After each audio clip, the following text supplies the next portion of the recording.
안녕하세요. 오늘도 우리 빛나와 함께 찹쌀에 대한 얘기를 해보려고 합니다. 찹쌀을 제가 보리와 함께 꾸준히 먹었더니 제 몸에 아주 많은 변화가 왔고요. 그래서 보리와 찹쌀에 대한 공부를 해봤더니 내장 지방이 많으신 분들은 찹쌀과 보리를 함께 드시면 보약보다 좋다는 생각이 들어서 우리 구독자분들과 같이 공유해 보려고 합니다. 그 이야기를 빛나와 함께 지금 시작해 볼게요.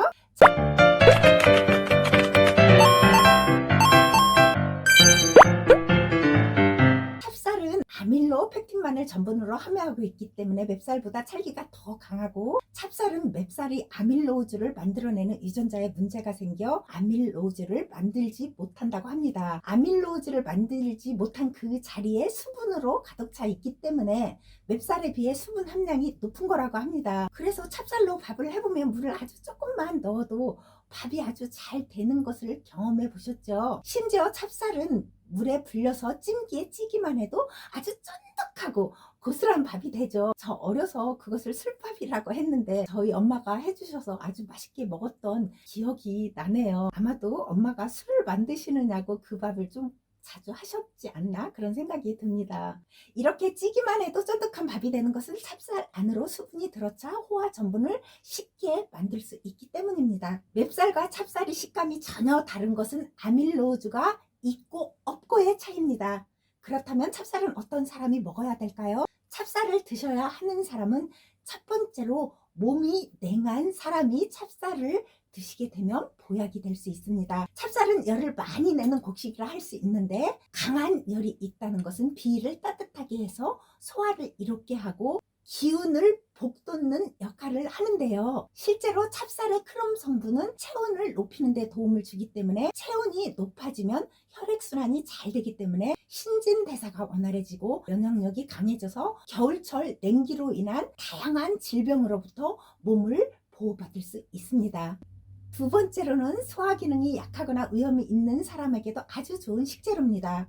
몸이 아프고 기력이 약해졌을 때 찹쌀밥이나 죽을 끓여서 먹기도 하지요. 저 어렸을 때 감기 몸살로 몸이 아프면 엄마가 찹쌀 흰죽을 저에게 먹었던 기억이 납니다. 그럼 정말 신기하게 제가 아팠던 몸이 아프지 않아서 밥을 잘 먹었던 기억이 납니다. 이렇게 찹쌀이 우리 기운을 북돋아 준다는 것을 저희 엄마는 어떻게 아셨을까요? 저희 조상님들은 정말 지혜로우신 분들이었던 것 같아요. 그래서 저희가 이렇게 잘 살지 않나 그런 생각도 해봅니다. 찹쌀이 맵쌀보다 소화가 잘 되는 곡물인 이유는 찹쌀의 전분인 아밀로 펙틴을 가열하면 소화가 아주 잘 되는 호화 전분으로 전환되기 때문인데요. 맵쌀은 찹쌀에 비해서 아밀로 펙틴 함량이 적기 때문에 찰기가 적고 아무래도 찹쌀보다 푸석한 식감이 되는 것 같습니다. 또 한 가지, 찹쌀에는 의를 보호하는 프롤라민이라는 성분이 들어있는데, 이것은 의 점막을 보호하는 점맥 물질 분비량을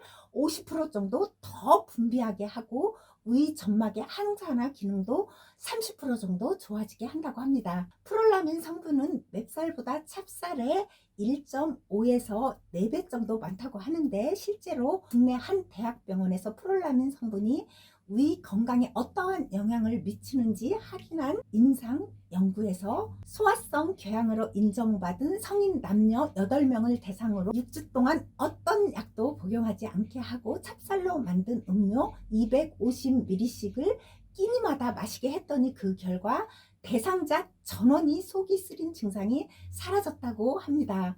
그리고 대상자 중 한 명에게 위 내시경을 해보니 전에 있었던 지름 2cm 정도의 궤양이 완전히 사라졌다는 결과도 있었다고 하네요. 찹쌀에 열을 가하면 프롤라민 성분이 많이 떨어진다고 합니다. 찰떡이나 찰밥처럼 익혀서 조리한 것보다는 찹쌀가루를 물에 타서 마시는 게 더 효과적이라고 합니다. 위가 심하게 약하신 분들은 찹쌀가루를 타서 드신다면 약을 드시는 것보다 독소도 쌓이지 않고 위 건강에도 좋을 것 같다는 생각입니다. 그렇지만 심하신 분들만 이렇게 드시고요, 그냥 속이 조금 쓰리고 염증이 조금 있는 분들은 찹쌀 밥만으로도 충분히 좋아질 수 있다고 생각합니다. 세 번째로, 노화가 걱정되는 중장년층은 찹쌀을 먹는 게 아주 좋다고 합니다.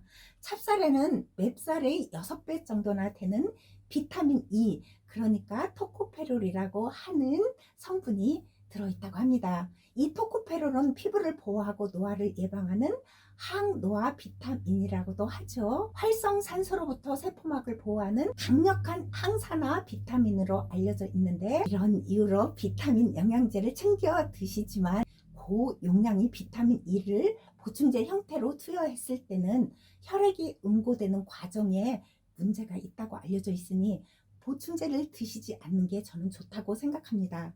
그렇지만 식품으로 섭취했을 때는 아무리 많은 용량을 드셔도 전혀 문제가 없다고 합니다. 책을 읽고 공부해 본 결과 그런 이야기를 하셨어요. 그 맥두걸 박사님이. 그 식품을 먹었을 때 그 비타민 E가 다른 영양 성분과 같이 어우러져 있을 때 우리 몸을 유익하게 해주는 것이, 그 한 가지만을 가지고 영양 성분을 만들어서 먹는 것은 건강에도 좋지 않을 뿐더러 독소를 만들어 오히려 암을 맞는다고 했습니다. 저는 정말 그 말에 100% 200% 정말 믿음이 가고요. 저도 영양제를 먹지 않아도 정말 건강합니다. 이렇게 우리에게 유익한 찹쌀이지만 드시면 안 되는 분도 있습니다. 드시면 안 되는 첫 번째 분은 열이 많은 분들은 피해야 합니다. 찹쌀로 만든 음식을 먹을 경우 속이 쓰리고 신물이 올라오는 사람들의 공통점은 몸에 열이 많은 분들인데요. 이분들은 위장에 열이 많아 선천적으로 소화 기능을 아주 강하게 타고나신 분들인데, 한의학에서 이런 분들은 소양인 체질이라고 한다고 하네요. 이 소양인 체질을 가지신 분들은 소화기에 열을 많이 만들기에 위산이 과다하게 분비될 수 있고, 그 결과 속이 쓰린 위험이 될 수도 있다고 합니다. 이렇게 열이 많은 분들은 보리처럼 서늘한 곡식과 함께 찹쌀 하나, 보리 하나, 맵쌀 하나로 밥을 해 드신다면 어떠한 보약보다도 좋지 않을까요? 옛날의 보약과 현재의 보약은 의미가 많이 다른 것 같아요. 그쵸? 밥만 잘 드셔도 보약을 따로 드실 필요가 없지 않을까요? 옛날처럼 보약을 드신다면 오히려 몸에 독소와 지방만 생길 뿐이라고 저는 생각을 합니다. 두 번째로 드시면 안 되는 분은 당뇨가 있는 분들입니다. 맵쌀에 비해서 찹쌀은 혈당을 빨리 올릴 수 있는데, 하지만 다른 곡식과 현미 찹쌀로 드시면 괜찮습니다. 당뇨가 있으신 분들은 곡식 둘에 콩 하나로 해서 밥을 해 드시면 당뇨약도 끊을 수 있습니다. 그런데 찹쌀을 흰 찹쌀로만 드시면 혈당이 올라가죠. 그건 안 되고, 흰 찹쌀을 드시지만 보리를 섞어서 그리고 콩을 섞어서 드시면 괜찮다는 얘기입니다. 이것은 저와 아주 가까운 분의 경험이시고요. 그분은 당뇨가 아주 심했는데도 밥을 이렇게 먹고 콩을 아주 좀 많이 드셨습니다. 그렇게 하고 당뇨약을 끊고 건강하게 사시다가 얼마 전에 세상을 떠나셨습니다. 그런데 사는 동안 당뇨도 정말 없이 건강하게 살다 가셨습니다. 세 번째로 드시면 안 되는 분은 신장 기능이 저하된 사람은 찹쌀의 칼륨 함량이 맵쌀보다 높기 때문에 드시지 않는 게 좋다고 합니다. 지금까지 찹쌀의 좋은 점과 주의하셔야 할 분들에 대한 얘기를 해봤는데요. 제가 공부를 해보면 모든 병의 근원이 살이더라고요. 내장지방이고. 그래서 결국 끝날 때는 보면 내장지방을 빼야 된다는 얘기로 끝이 나더라고요. 어떠한 병이든. 그런데 제가 경험해 본 결과 살을 빼야겠다고 생각하면 살을 절대로 빼지 못합니다. 그냥 내가 지금 가지고 있는 이 몸 상태에서 더 이상 살이 찌지 말아야지 라는 생각으로, 그러려면 나쁜 음식을 먹지 말아야 되겠구나 라는 생각을 하면 나쁜 음식을 안 먹게 되더라고요. 그런데 시간은 오래 걸려요. 저도 1년 이상 걸려서 10kg를 뺀 겁니다. 저는 살을 빼려고 생각하지 않았기 때문에 10kg 이상이 살이 빠졌는데도 살이 빠졌는지조차도 몰랐었습니다. 바지를 입어보고 알게 됐어요. 저는 그렇게 부탁드리고 싶어요. 지금 살이 찌셨다면, 살을 조금 빼고 싶다면 더 이상 살이 찌지 말아야지 라는 생각으로 해보세요. 그러면 1년 정도만 지나면 무조건 나도 모르게 살이 빠지게 됩니다. 그리고 이거 한 가지만 지키면, 쌀과 잡곡을 2로 하고요. 그리고 보리를 하나로 해서 2대 1로 밥을 해 드신다면